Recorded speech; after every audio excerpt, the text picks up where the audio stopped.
LG 디스플레이 2023년 실적을 스루프트 회계로 분석하고 손익분기점 예측 게임을 해보도록 하겠습니다. 매출은 18% 감소했고 영업손실은 3.9조 원이 발생했습니다. 가공비 배부 재고자산 회전율은 16.7회전, PBR은 0.64로 낮게 나타납니다. 구독, 좋아요 부탁드리고 1.5배속을 보시기 바랍니다. 원가 회계 손익으로서 매출이 19조 8천억 원대를 달성해서 전년보다 17.9% 감소했고요. 2022년도에도 거의 15%가 감소했습니다. 가공비 배부 재고 자산이 그런데 1.5% 증가했어요. 매출 감소에 비례해서 내리지는 못했다는 얘기가 되겠습니다. 매출 원가가 적게 감소했다는 얘기는 매출 원가가 증가했다는 의미고, 그래서 매출 총이익부터 영업 매출 총 손실이 나왔습니다. 1조 6천억 원. 판매 관리비 2조 2천억 원을 빼니까 영업 손실이 무려 3.8조 원이 나왔어요. 영업 손실이 21.3%나 증가해 버렸습니다. 영업 손실 이익률이니까 영업 손실률로 봐야 되겠죠. 표현하면은 마이너스 19.6%, 6.3%더 하락했습니다. 스루풋 회계로 분석한 결과를 말씀드리면은 매출에 비례하는 매출 재료비는 거의 똑같이 내려갔어요. 그래서 이 표로 봐서는 원재료 가격은 거의 변동이 없다. 작년도에는 2022년도는 9.7% 정도 해서 그 원재료 가격이 상승했다. 이렇게 추론해 볼 수 있겠고요. 수르풋율은 변동이 없네요. 그래서 운영 경비 10.8% 줄였습니다만은 TOE 생산성 0.77로서 영업 손실은 3조 8,973억 원으로서 영업 원가 회계 영업 손실보다 그 132억 원이나 더 손실이 났습니다. 이것은 가공비 배부 재고 자산이 증가했기 때문입니다.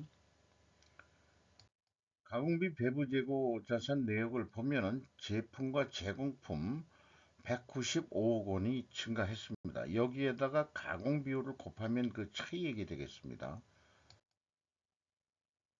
비용의 성격적 분류를 1번과 2번으로 디커플링 하면은 MC 매출 원가 재료비는 18.9% 감소했고 운영 경비는 10.8% 감소했습니다. 운영 경비가 무려 16조 8천억이나 되는데 여기에서 판매 관리비를 뺀 게 가공비가 되겠는데 무려 14조 5천억 원대가 됩니다. 그러나 전년도보다는 금액상 11.1%가 감소했습니다만은 총 제조 비용에 비해서는 1.6%가 상승했고요. 재료 비율은 1.6%가 하락을 했습니다. 여기에서 우리는 원재료 가격이 하락했다라고 추론을 해볼 수 있겠습니다. 재고자산 매출원가 회계 투명성 첫 단계로서 그 회사는 비성분 재고자산의 변동 범위를 전체 재고자산으로 기준으로 그 매출원가를 산출한다는 것을 알 수 있겠습니다. PQ 총 제조 비용은 이 갭은 그 BWCAI의 이 증감액과 같겠습니다. 1단계에서의 차이, 그거만큼 동일한 금액으로 차이가 있습니다. 현금 흐름표 기준 일치합니다.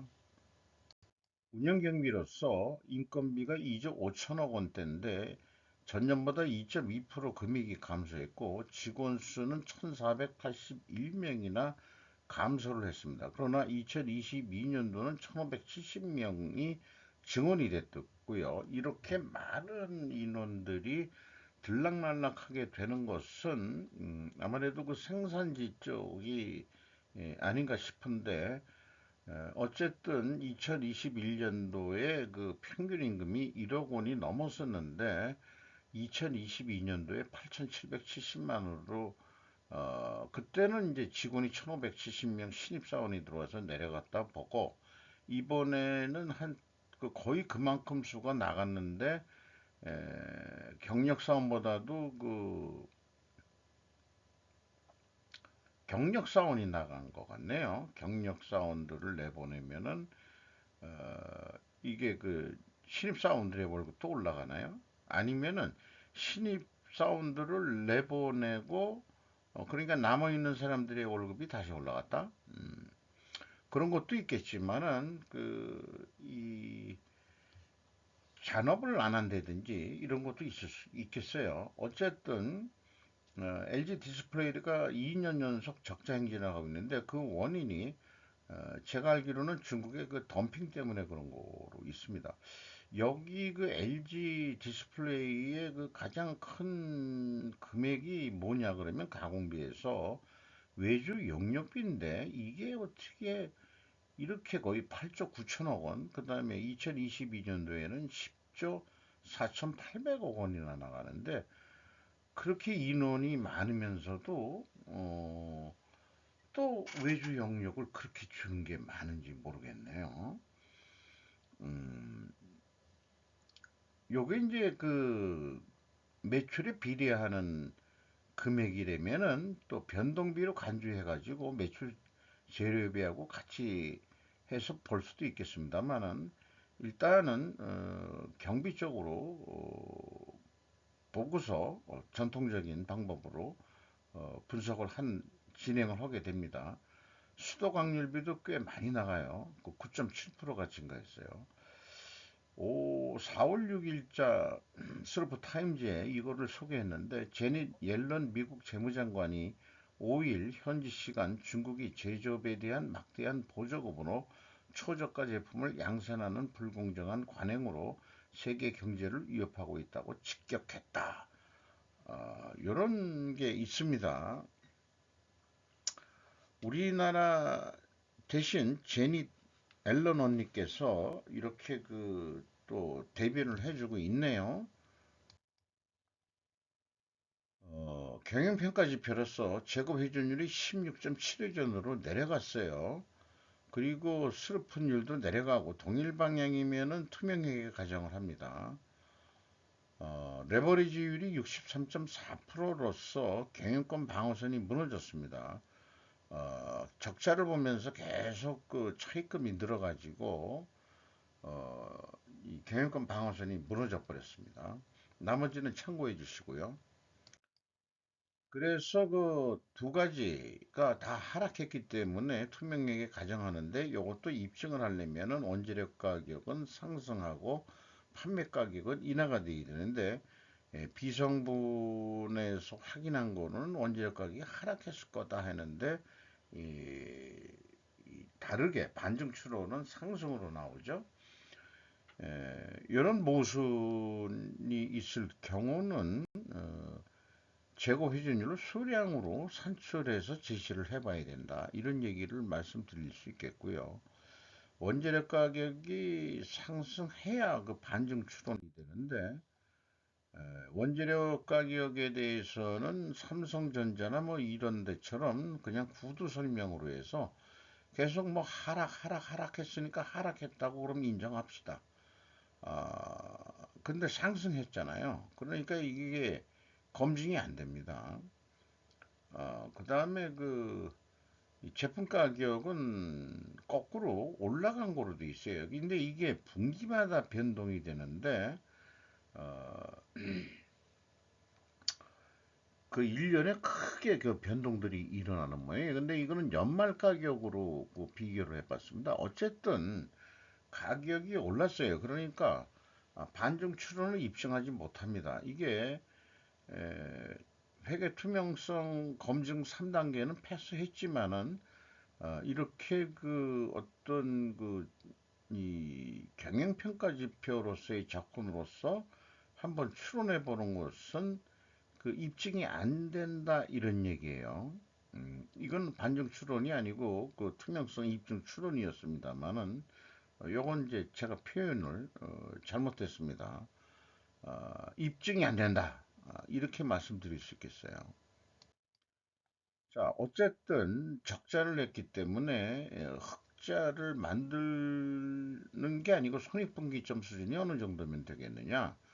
이건데 실적을 비례해가지고 얘기하지만은 일단은 이 마이너스 100으로 입력을 하면은 영업이익이 제로가 되는 거예요. 이 경우 매출액이 얼마가 나오냐 그러면은 24조 3천억을 해야 됩니다. 그러니까 19조 한 8천억, 20조 원 했다 그래도 한 4조 3천억 원 정도를 더 매출해야 되는데 그게 그렇게 잘 되겠는지는 모르지만은 이 정도는 해야 된다는 얘기고 이 경우에 매출원가는 하기에 나와 있는 대로 또 제조 원가 및 매출원가를 반영해서 계획을 한 겁니다. 생산재료비 24% 증가한다고 이 가정을 했고요. 그 다음에 가공비는 더 그 5%더 하락, 에, 감소를 시킨다. 그 다음에 재고는 2% 증가한다고 봤습니다. 그래서 그 원가 회계 사고 방식으로는 이제 재고가 증감되는 거 반영해서 했을 때는 이 14조 3천억 해야 되는데 에, 영업적 사고 방식은 그냥 다 더하는 거죠. 그래서 그 차이가 좀 있습니다만은 이 차이가 바로 재고 증감액의 차이가 되겠습니다. 어쨌든 합의가 돼가지고 24조 3천억으로 이렇게 결정해서 진행을 해보면은 한 40억 적자가 예상되는데 한 1% 정도 매출만 조금 해도 한 2,389억 원이나 이익이 나오는 게로 되어 있어요. 그 재고를 줄이면은 영업 손실 계속 갈 거고요. 스루풋 관점으로도 그 손익분기점 산식을 기준으로 해서 어, 영업이익을 제로로 했을 때 24조 5천억 정도 나옵니다. 요거에 비례해가지고 매출 재료비를 입력을 좀 시뮬레이션 해보면은 유사하게 나오는 게 재료비가 24% 정도 증가했을 때 24조 5천억 정도 판매 가격은 뭐 그대로 그냥 간다고 보는 겁니다. 이럴 경우에 24조 5천억으로 그 매출 계획을 세울 수 있겠습니다. 그런데 요게 적자니까 그 재고이전율을 16.7에서 17회전까지 조금만 올려보자. 그래도 이제 영업이익은 바로 2,654억 원이나 날 수 있다. 이렇게 말씀드릴 수 있겠어요. 근데 이게 그 스루폿이 더 금액이 많이 나왔죠. 근데 이게 그 이제까지 이 예측 그 알고리즘을 하면서 나왔던 일반론은 재고가 조금 증가했잖아요. 그럴 경우에는 이제 원가 회계 영업 손실보다 더 영업 손실이 이번에 낮고 판매가는 원가 회계보다 낮게 나와 있는데 재고가 증가할 때는 이번에는 높게 나오고 있거든요. 그래서 이것은 손익분기점만 보는 상황까지는 그렇다. 이렇게 좀 말씀드릴 수 있겠어요. 현금 재무지표로서 EAT 세후 현금 순이익은 9,227억 원의 현금 손실이 났습니다. 그리고 현금 손실율류는 마이너스 5.9%고요. EMS 영업활동으로 그 번 돈은 1954억 원인데 최종적으로는 4,506억 원의 돈을 잃었다고 볼 수 있겠습니다. 그런데 그냥 유출이 됐다라고 얘기도 할 수 있겠는데 왜 그러냐면 캐펙스 비유동자산 투자에 5,100억이나 투자한 게 있기 때문에 영업 손실로만 이렇게 그 돈이 나간 건 아니다. 그러니까 이런 경우에는 캐펙스 투자가 있을 경우에는 요거는 현금이 유출됐다. 이런 게 마이너스가 아닌데 FEM이 그 마이너스가 나왔다 그러면 아 이거는 돈을 확실히 잃은 거다. 이렇게 좀 얘기해 볼 수 있겠어요.